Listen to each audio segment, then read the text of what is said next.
They found him in another man's clothes. The sentence lands like a dropped key in a locked room, and the night keeps listening. Rain chalks the Baltimore bricks, the city coughing up election posters that stick to the gutters like wilted petals, and a familiar figure reels between lamplight and shadow, asking for a name that will not stay. A carriage wheel hisses through puddles, a bell stammers from some tired church, and the story begins to split into versions before anyone says the hour. He is carried toward white walls and the smell of iodine, toward questions pinned like insects, toward men who will remember differently. Around him, faces lean close, their breath a crowded mirror, their pity rehearsed and sincere at once. The borrowed coat hangs wrong. The hat is not his. The shoes speak of other miles. A line of voters presses past as if the future is a door they must shoulder open, and he, the poet, is already slipping behind it. The city tastes of iron and wet brick as he is ferried through streets that pretend not to notice. Wheels rattle like teeth, and the lamp outside the hospital flares thin as a dying star, promising order that will not arrive. Inside, starch and iodine sharpen the air, beds narrow as ledger lines, and voices murmur in a grammar of caution. "What is your name, sir?" says someone, and the question hangs, a hat on a nail without a head beneath it. A clerk scratches the hour into a book that will not agree with other books. Hands lift him to the mattress, fingers cool with practiced mercy, and somewhere down the corridor a bell insists on being believed. A jacket is folded. A ring is not found. The pockets keep their little privacy. Night presses against the panes like a listener, and the rain, tired of pretending to be weather, becomes a curtain that edits the city from the room. Morning arrives without color. A ribbon of pale light spread thin across the ward. He surfaces and sinks, voice snagging on small words, memory peeling back like damp wallpaper. The physician asks again, takes pulse and temperature, listens for coherence as if it were a bird that might return to an empty branch. Outside, barrels roll along cobbles, and the election day chatter swells and fades, a tide he cannot keep. Someone mentions drink, someone else swears it was not that. And certainty changes hands like a coin that never warms. He tries to rise and the room tilts, a silent orchestra tuning to the rhythm of his breath. The doctor notes the hour, the agitation, the glassy gaze. In the next bed, a man coughs up a string of sound that falls apart on the sheet.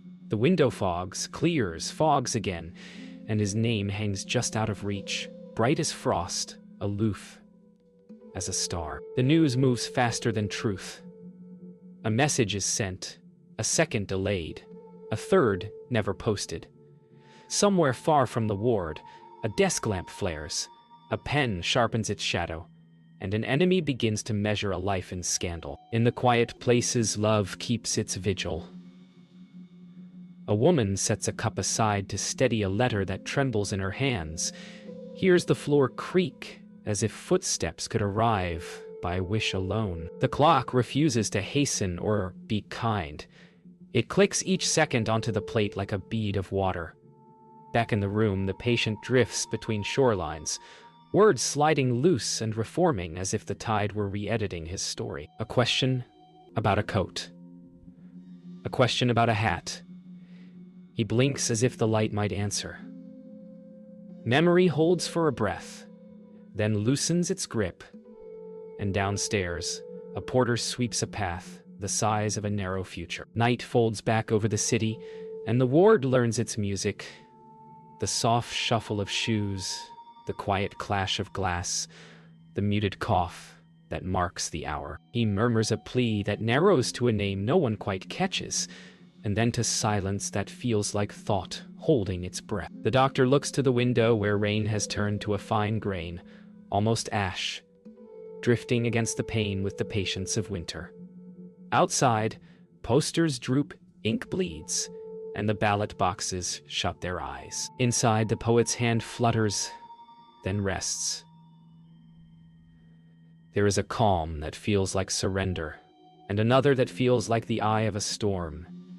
And tonight, the room holds both. In distant quarters, a rival leans into a paragraph that will outlive him, and in a nearer room, a woman lights one small candle. The city listens. The story tightens. The borrowed coat, folded at the foot of the bed, keeps its secret. The first account arrives like a sermon folded into a diagnosis. It speaks with clipped certainty, hurries past doubt, and arranges the night into tidy cause and chastened effect. On the page, the city dries its rain and the ward becomes a chalkboard where vice solves every equation. The writer sharpens the silhouette of a sufferer until it matches a public lesson, then pins it there with commas that feel like nails. Details that do not fit are brushed aside like crumbs.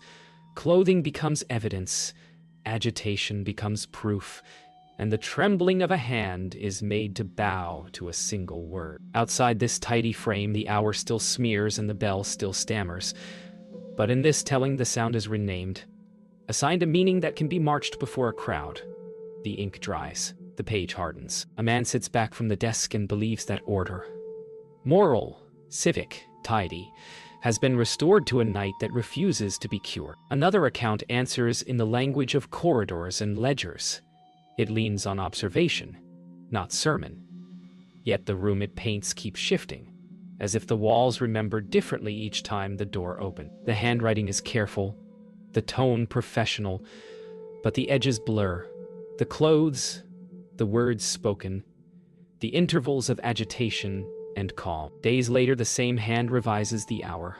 Then the weather of the mind and the map of the bedside becomes an estuary where recollection and reputation mingle their brackish tides. The patient is described as lucid, then raving, the visitor as present, then absent, the farewell as dignified, then haunted by a cry. Each page believes itself, even when they disagree, and the reader moves among them as one walks a fogged quay, choosing a lamp to trust by instinct alone. The truth, which is to say the full and human mess, waits just out of reach, breathing softly beyond the margin. From the quiet room of devotion comes a counterweight. The words are plain, believably tired and built from years of ordinary care. Meals shared, letters mended, worries counted like coins. In this telling there is frailty, yes, and sorrow sown deep. But there is also discipline, effort, the stubborn light of intention. The voice refuses to let spectacle own the man. It gathers small proofs, a steady season, a hopeful plan, a promised return, and sets them like stones across the river of accusation. It does not claim perfection, only the dignity of struggle. Between the formal pages of the others, this modest testimony feels like a hand laid on a fevered brow, cooling certainty into compassion. If the city insists on a single word to end a life, this voice replies with many: patience, care, hope, and the kind of love that keeps chairs turned toward doors long after midnight. The press enters like weather. A headline inhales rumor and exhales certainty, and by morning the city believes it has learned something permanent. The column borrows the clean lines of medicine and the fire of reform, then adds the hush of gossip that travels best in crowded rooms. Every phrase is an awning under which strangers gather to nod. Meanwhile, small contradictions skitter like leaves. The cut of a coat, the absence of a ring, the clock that refuses to agree. The typesetting bell rings, the carriage rolls to the curb, and the story, ink still damp, begins its walk among hands that will never touch the actual bed or the rain-dark street. It is a simple thing to mistake distribution for truth. In the print shop, under the smell of ink and metal, a man leans on his certainty and chooses a verb. Outside, the day looks ordinary, and it is, except for the part that isn't. Years later, the box opens in a reading room where the light is patient. Inside lie the quarrels of a single week, bound in twine. Letters spotted with tears, affidavits smudged by haste, clippings trimmed to the bone. The air tastes of dust and linen glue, and the silence is the kind that listens back. A modern reader lays each version side by side and feels the pages warm under the lamp, as if the past pleased to be handled, might loosen its tongue. But the chorus stays a chorus. Even with dates reconciled and names aligned, the night refuses to harden into one shape. It remains a set of overlapping transparencies, a city seen through rain-streaked glass. The reader closes the lid, returns the box, and understands something he did not come to learn. That some mysteries do their truest work by remaining whole, their unanswered center teaching the country to read itself with humbler eyes. Begin with Election Day's other anthem, the one without music, scored in boot scuffs and broken doors. The rumor calls it cooping, a word that sounds like laughter until you hear it in an alley. A small room, a sour barrel, a handful of men who turn citizens into echoes of themselves. Hats and coats change like masks, names traded for votes, knuckles used as punctuation. In this version, our wanderer is folded into the trick, pressed into clothes that do not know him, marched to the booth and back again until his signature forgets its curves. The city admits it could happen and refuses to point to a single door. The theory fits too well, which is not the same as truth. Yet, the borrowed shoes, the hat that hangs wrong, the staggering at the curb feel like lines in a ledger no one will show us. It is a story that explains the rain by declaring it weather. And sometimes, that is enough to keep us awake. Another door opens to a glass raised in accusation. The simplest tale is poured neat. A relapse, a spree, the body remembering an old grammar and refusing to stop speaking it. Witnesses step forward with flasks of certainty. Others answer with seasons of sobriety and the tender arithmetic of plans made for tomorrow. In the ward, the breath was sour, but the mind at moments was clear. On the page the hand trembled, but did not beg. Between these notes sits a country that loves its morals well told. It is easy to imagine the poet as a man who walked straight toward his legend and simply kept going. It is harder to count all the sober days that do not sing. If the night was a fall, from what height did he slip? And who measured the ledge? The city keeps its glasses stacked, the sermons ready, the counter rag damp with the rinse of 100 stories that ended the same way and never did. The animal theory pads in softly and stares with lamplight eyes. Not liquor, not thugs, but the bite you do not notice, the fever that teaches the mind to burn its own furniture. They say the water frightened him. He shuddered at the glass. His hands fluttered at the sheets as if waves lived there. Yet, the chart is stingy with its symptoms, and the days are too few for the script that malady prefers to read. Still, the image clings. A small wound ignored under a cuff. A midnight dog with a patient anger. A city where strays dart between cartwheels and disappear into stairwells. The diagnosis is elegant in its cruelty. A ghost story with a laboratory smile. In rooms built for certainty, even the skeptical voice lowers itself to whisper. The ward's lamp throws a ring on the floor like a collar. The bed creaks. Somewhere, a bowl of water waits, clear and indifferent, explaining nothing and reflecting the ceiling as if it were a sky. Another mind enters with a chimney, sweeps hands, and a chemist's patience. Think not of bite or bottle, it says, but of air itself becoming treacherous. A room that spoils the blood while pretending to shelter it. Stoves that sulk, coal that sulks with them. A seam of gas so thin you learn it later by the headache you cannot quite name. Our wanderer, weakened by travel and hope, might have slept where embers spoke a vicious lullaby. The morning after such a night is a rehearsal of confusion, a coat misbuttoned not by drama but by dizziness, a hat not his, because no object seems to know its owner. The theory is domestic, almost polite, and therefore easy to ignore. Yet the city is full of rooms that smile and betray. A doctor holds a match to a grate and listens for a whisper. The flame bends as if answering. In the ledger of mortal causes, there is always a column for the ordinary that kills like art. There are gentler assassins, the slow ones that write in sugars and nerves, in organs that dim their lamps without announcement. A hidden illness can turn a street into a maze and a name into a stranger. Some say a crisis of the blood, others an inflammation of the mind, a misfiring that sent meaning to the wrong doors. There are darker whispers that prefer a human hand, a quiet powder in a drink, a grievance dressed as mercy. Each hypothesis brings its own light, and standing in the middle of them feels like noon in a hall of mirrors. Our task is not to crown a culprit, but to learn how easily a story chooses the key that fits its favorite lock. The body collapsed, the hours fractured, the witnesses rehearsed their truths. Somewhere a diagnosis is correct and small.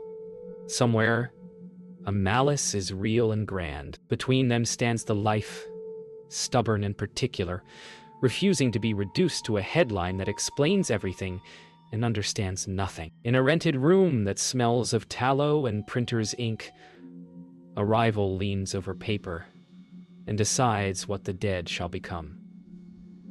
An obituary is supposed to fold the life like linen, clean and square. This one sharpens it into a blade. He writes with the certainty of a judge who has already heard the only testimony he needs, selects a pen that scratches like a small animal, and signs not his own name, but a mask that sounds like a mourner. The page rises with phrases that glitter as they wound, a portrait that borrows talent in order to condemn the man who owned it. Rumor is set like mortar between facts, and suddenly the walls feel permanent. By dawn, the ink is dry, the press is eager, and a city that loved to be frightened finds a new shape to its fear. The dead cannot answer, which is the neatest trick of all. A single column walks into the day and begins to build a legend out of borrowed nails and cold light. Now the memoir arrives dressed as duty. It claims to rescue the writings, to shepherd them into order, to perform the pieties that accompany genius to its shelf. But the hand that binds also rearranges, trims, and salts the record with letters that wear familiar handwriting while saying unfamiliar things. A preface hums with sorrow, and then steers into character, turning the author into a moral pageant fit for parlors and schoolrooms that prefer their darkness to Claude. Printers nod, reviewers nod, and a readership grateful for simple shapes lets the mask settle without complaint. The true voice, lively and exacting, is present in the pages, but its owner is escorted by a shadow that grips his arm and answers questions on his behalf. A nation that loves a cautionary tale learns to speak his name as an argument, not a person. In this workshop of reputation, each strike of type sounds like a gavel, and the verdict carries the weight of silence. From the press room, the image strolls into parlors and lecture halls. A portable ghost. The nation likes its terrors contained in glass, so the story is poured into lantern slides and after-dinner orations where the audience shivers on schedule. The poet is displayed as a cabinet specimen, brilliant and broken, the perfect emblem of genius punished by its appetite. Illustrators give his eyes a midnight polish, and his coat an exaggerated shabbiness, as if paint could rehearse misfortune until it shines. Teachers repeat the parable with a careful voice that keeps children safe from the truth of ambiguity. Yet in the margins his sentences still breathe, precise as a scalpel, mischievous as a wink. The mask grows heavier with each retelling, but beneath it the pulse keeps time, insisting that the work and the wound are not the same. In the hush after applause, a few listeners wonder if they have been entertained by a theft. Resistance gathers not in thunder, but in careful sentences. Friends write letters that refuse the mask, pointing to small, stubborn facts, to seasons of steadiness, to the private tenderness that never sells broadsheets. A physician revises his account, then revises its revisions, and even his uncertainty becomes evidence against certainty. In a modest parlor, the woman who kept the household flame reads the new book and feels her jaw set, then lifts a pen as if it were a key. Lawyers sniff the matter of executorship, that hazy appointment conjured at the edge of grief, and the word forgery flutters in doorways before retreating like a shy animal. None of it stops the circulation. Yet, Each protest plants a nail that keeps the coffin of myth from closing entirely. The life insists on breathing through any seam it can find, and some readers, returning to the poems, feel the mask loosen like a ribbon that has remembered it is only cloth. At last the smear becomes tradition, which is to say convenient. School anthologies lift a paragraph that fits on a single page and leaves no room for the man who laughed, who planned, who hoped for a wedding that never came. The grave receives visitors who quote lines in the cold and depart, satisfied that tragedy explains everything. Yet, the country keeps returning because the story refuses to settle. It is not only a warning about vice, nor a fable of punishment, nor a melodrama of rivalries in print. It is a mirror that shows America rehearsing its favorite habits, to moralize, to sensationalize, to tidy the inconvenient. When the evening grows quiet and the speeches are done, the poems still move with a living gait, alert to irony, brilliant at turning darkness into clarity. The mask is durable.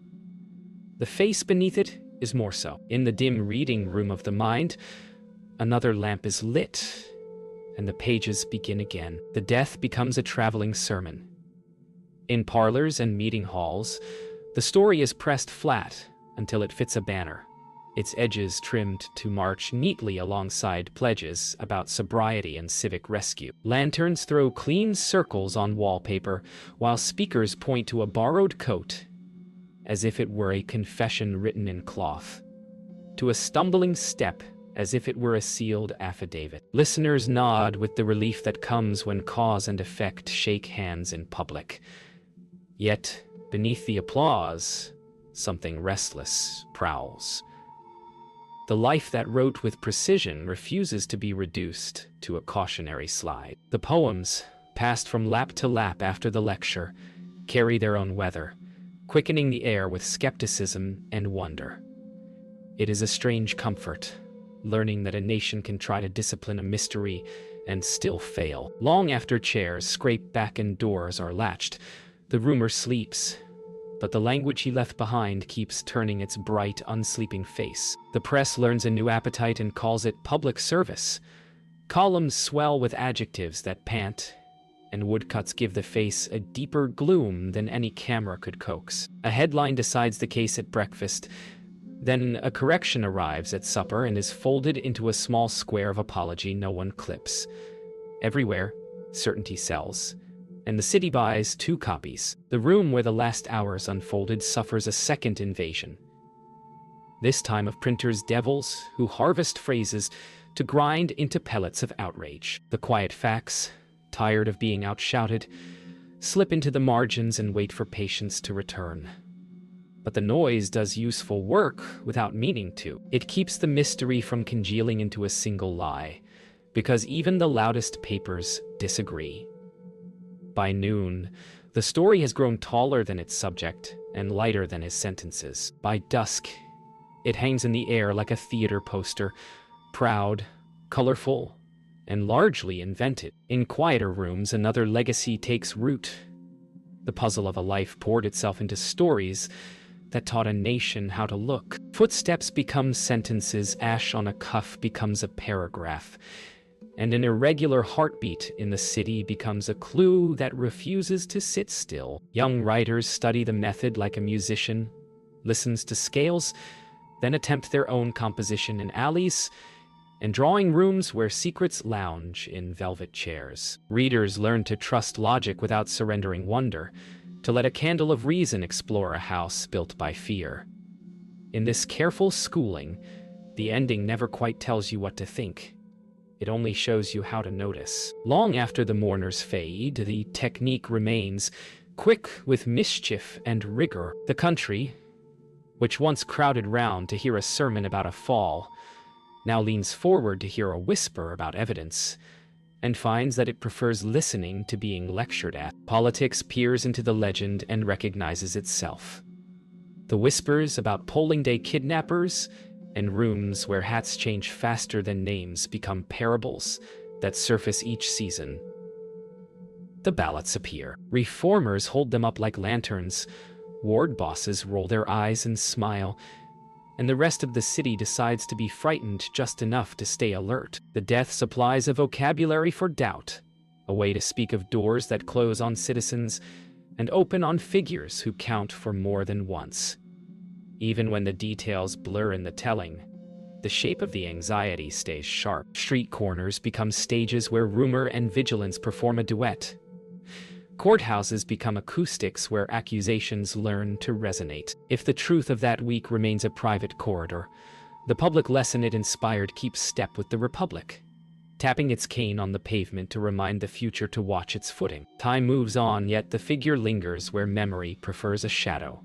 Classrooms recite neat versions, tourist maps add a star, and a winter vigil teaches strangers to share silence. Now and then, a new theory steps into the light, confident and tidy, and then learns humility beside the older ones that refuse to retire. The work itself continues to outlive its biographies, alert and playful, even when read under fluorescent hummed eye. What haunts is not the manner of an ending, but the unspent electricity of a mind that kept turning darkness into clarity. The country, older and rarely wiser, still kneels at the keyhole of that last room and admits that not knowing can be a kind of reverence.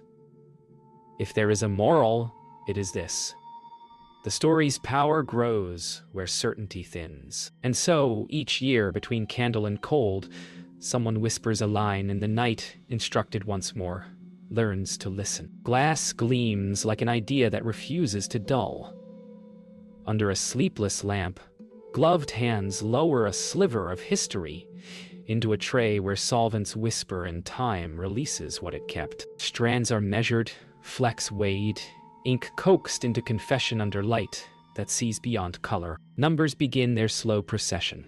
Trace metals, possible toxins, a portrait of wear carved into the smallest architecture of a life. Each result arrives with the caution of winter sunlight, bright but brief. A modern method proposes an answer and then bows to uncertainty, the only authority that survived the century intact. In the printouts, spikes rise like city skylines. In the silence, the past behaves like a cat, approaching only when you look away. Someone marks a margin and writes perhaps. Someone else writes unlikely. The room does not demand verdicts.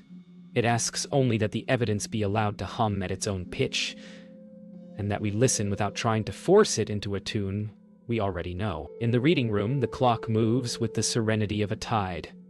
Boxes breathe out the century's perfume of dust and linen glue, and a trail of handwriting leads from certainty to hesitation and back again. Ledger against letter, clipping against affidavit, the contradictions begin to look less like errors and more like the natural grammar of grief and agenda. A careful reader maps how the same hour is described with different weather, how a phrase hardens as it is repeated, how a small detail disappears because it refuses to perform.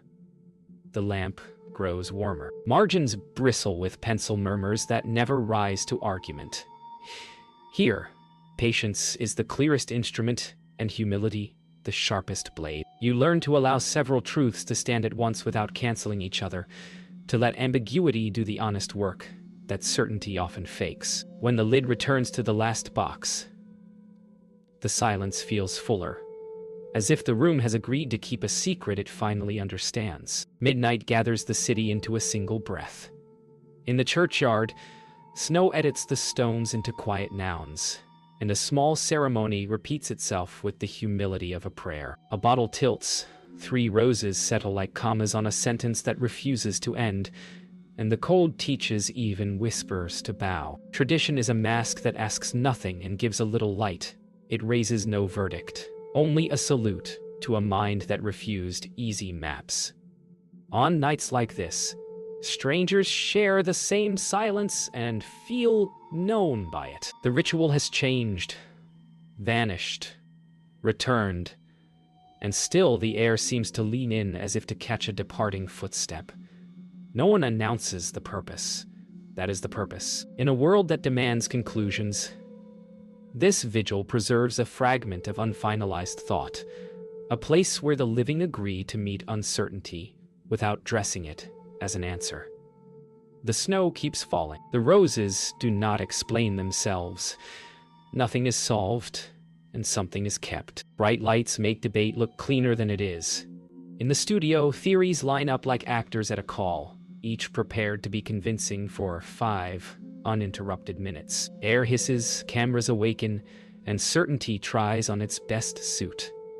Yet the finest arguments leave room for a corridor of doubt to run through them. A careful voice weighs symptoms against timelines. Another conducts a small orchestra of probabilities. A third reminds the table that testimony is a living creature that changes color when stared at. The audience at home nods, winces, reconsiders, and then the segment ends, replaced by weather.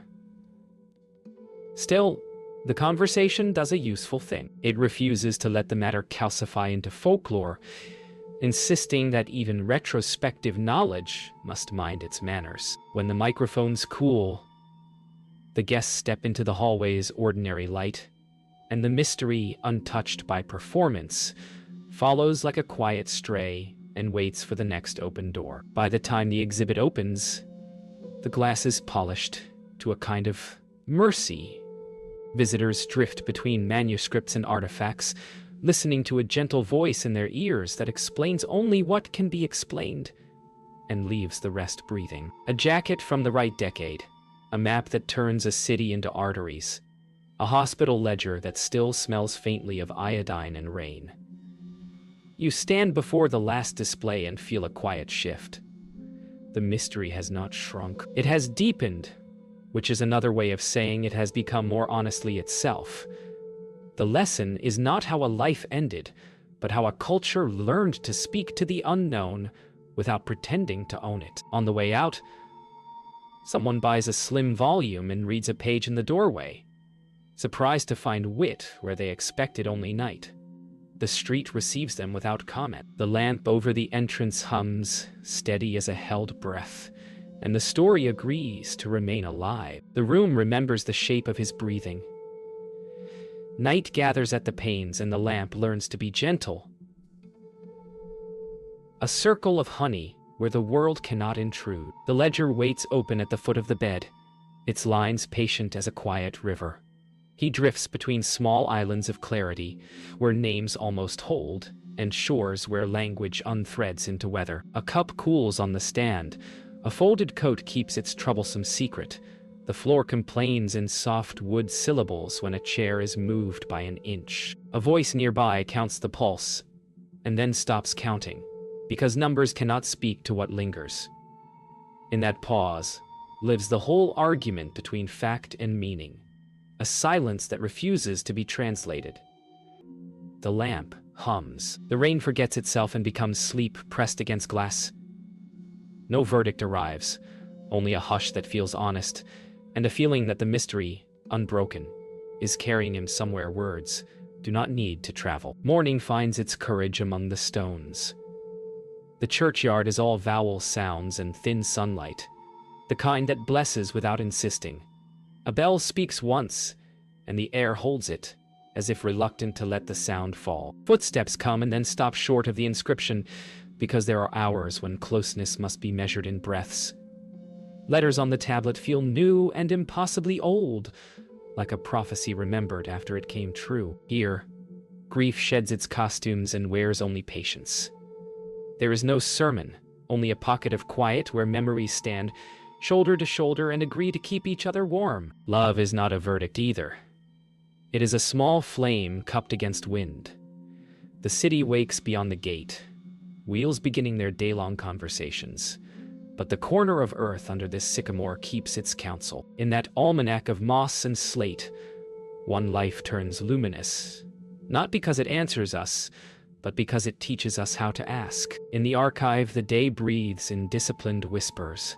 Cotton ties loosen, lids lift, and paper exudes its slow perfume of glue and dust, the scent of time agreeing to be handled. Sheets that once raced through a city now sit still, willing to be read line by careful line. Margins murmur with revisions that contradict and confirm by turns, a choreography of human frailty that looks less like deceit then like life, trying to speak plainly. Fingers in thin gloves trace crossings out that feel oddly merciful, a kindness extended to a self that wanted to be exact and could not. Lamps make a warm lake on the table, and in that glow uncertainty becomes not a failure but a habitat.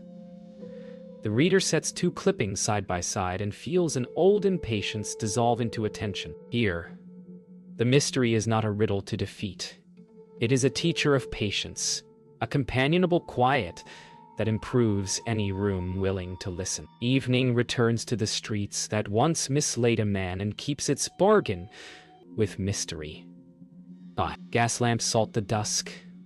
Windows become small theaters of domestic light, and somewhere a door opens to release a chord of laughter that travels farther than expected. The city looks changed and not changed, as if the century had been a trick of lighting. An old alley breathes out cider and coal and history, and a passerby pauses without knowing why, the way one pauses at a river that has taught people how to cross. Stories move like weather between buildings and his moves among them, wearing no mask tonight, only the ordinary shoes of influence. It strides into detective tales, slips into a stanza, lingers in the corners of civic caution. Nothing here is solved, but everything is seen more attentively because of the enigma that walked these stones. The lamp hums. The brick keeps its wet memory. The night carries the lesson forward. At last we arrive where endings behave like beginnings. A small circle of light where a page waits and a voice considers how to continue. The lesson is not to solve a life, but to meet it with a steadier gaze. In the quiet of a modest room, a reader discovers that the lines written long ago are lively company, not relics. Their wit steps nimbly across the floor, and their shadows are the kind that clarify rather than darken. Outside, winter arranges the street into clean, honest shapes. Inside, the candle leans slightly in its cup as if listening. The coat in the old story stays folded. The ring remains absent. The ledger refuses to agree. And still the room feels whole.